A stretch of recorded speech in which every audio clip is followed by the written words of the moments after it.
Promissory నోట్లో ఈ తప్పులు చేస్తే ఖచ్చితంగా మీ డబ్బులు మాత్రం వదిలేసుకోవడమే దిక్కు. అంతకుమించి డబ్బులు మాత్రం మీకు వెనక్కి రావు. సో ప్రజెంట్ జనరేషన్లో కావచ్చు, ఇంతకు ముందు జనరేషన్లో కావచ్చు, ఎప్పుడైనా కూడా ఒక దగ్గర మనం అప్పు తీసుకుంటున్నప్పుడు వాళ్ళు ప్రామిసరీ నోట్ అనేది ఖచ్చితంగా రాయించుకుంటారు. దాని మీద మన సైన్ తీసుకుంటారు. అండ్ ఎందుకు తీసుకుంటున్నాము వివరాలు కూడా రాయాలి. అండ్ మనతో పాటు ఎవరున్నారు సాక్షులు, వాళ్ళ సంతకము కావాలి, వాళ్ళ వివరాలు కావాలి. అండ్ ఎప్పుడు ఇస్తారో, వడ్డీ ఎంత, అన్ని డీటెయిల్స్ కూడా ఈ ప్రామిసరీ నోట్లో ఖచ్చితంగా ఉంటాయి. అయితే ఎప్పుడు కొన్ని తప్పులు చేస్తే ఖచ్చితంగా ఎవరైతే డబ్బులు ఎవరికి ఇస్తున్నారో వాళ్ళ నుంచి డబ్బులు మాత్రం ఇంకా వెనక్కి రావు. ఈ తప్పులు జరగకుండా ముందుగా అందరూ కూడా జాగ్రత్త పడండి అన్నమాట. ఎందుకంటే చాలామంది కూడా ఏదో బిజినెస్ చేసుకోవాలని, లేకపోతే ఇంట్లో అవసరాల నిమిత్తం కానీ, అండ్ పెళ్ళి ఉన్నా ఫంక్షన్ ఉన్నా డబ్బులు లేకపోవడం వల్ల కొందరి దగ్గర వేరే వాళ్ళ దగ్గర అప్పు తీసుకుంటూ ఉంటారు.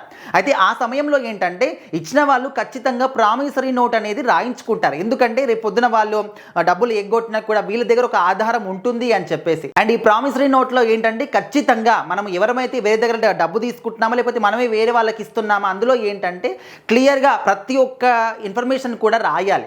అండ్ ఇస్తున్న వాళ్ళు ఎవరు, ఇచ్చే వాళ్ళు ఎవరు, తీసుకుంటున్న వాళ్ళు అండ్ వాళ్ళ పక్కన ఎవరైనా సాక్షులు ఉన్నారా లేదా, సో వాళ్ళ సైన్ కూడా ఖచ్చితంగా తీసుకోవాలి. అండ్ కొంతమంది ఎవరైతే తీసుకుంటారో అప్పు తీసుకునే వాళ్ళు ఏంటంటే ప్రామిసరీ నోట్లో అన్ని డీటెయిల్స్ కూడా క్లియర్గా మీరే రాసి మరి సంతకం పెట్టాలి. అండ్ మీకు ఒకవేళ చదువు రాకపోతే మీ పక్కన ఎవరైతే సాక్షులు ఉంటారో వాళ్ళతోని రాయించి వాళ్ళ సంతకం కూడా ఖచ్చితంగా తీసుకోవాలి. సో ఎందుకు అంటే సాధారణంగా చాలా మంది కూడా డీటెయిల్స్ అన్నీ కూడా రాయకుండా ఓన్లీ సంతకం మాత్రమే తీసుకుంటారు. ఆ డీటెయిల్స్ అని తర్వాత వాళ్ళే రాసుకుంటారు. అండ్ ఇదేంటంటే కోర్టు వైపుకి వెళ్ళింది అనుకోండి, అక్కడ చేసినటువంటి సంతకం వయసు ఎంత అండ్ డీటెయిల్స్ వయసు ఎంత, అంటే వయసు అంటే ఇదేదో మీరు సంవత్సరాలు అనుకోకండి, మనం ఎప్పుడైతే పెన్తో రాస్తామో దాన్ని ఫోరెన్సిక్ ల్యాబ్లో చెక్ చేస్తారనమాట. చెక్ చేసినప్పుడు ఆ ఒక వివరాలు ఎట్ ది సేమ్ టైం రాశారా అండ్ సైన్ సేమ్ టైం పెట్టారా, రెండు సేమ్ టైం రాశారా లేదా అని దాన్ని కూడా వాళ్ళు చూస్తూ ఉంటారు. సో అప్పుడు మాత్రం ప్రామిసరీ నోట్ అనేది క్యాన్సిల్ అవుతుంది.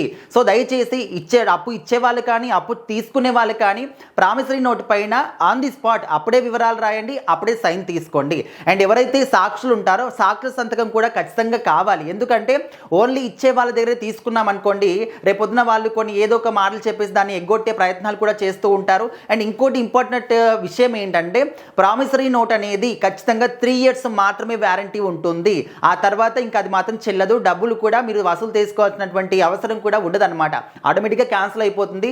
అందరూ కూడా దీన్ని గుర్తుపెట్టుకోవాలి. 3 years మాత్రమే వ్యాలిడిటీ ఉంటుంది ప్రామిసరీ నోట్కి. అండ్ అదేవిధంగా ఎవరికైతే అప్పు ఇస్తున్నామో వాళ్ళ కుటుంబ సభ్యుల యొక్క వివరాలు కూడా, వాళ్ళ సైన్ కూడా ఖచ్చితంగా ఈ ప్రామిసరీ నోట్లో ఉండాలి.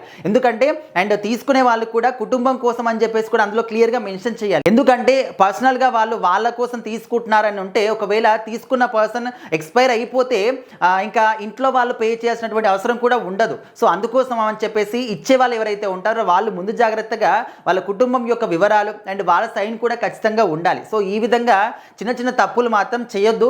ప్రామిసరీ నోట్లో ఖచ్చితంగా ఈ వివరాలన్నీ కూడా మీరు క్లియర్గా మెన్షన్ చేసిన తర్వాతనే అప్పు ఇవ్వడం కానీ అప్పు తీసుకోవడం కానీ చేయాలి.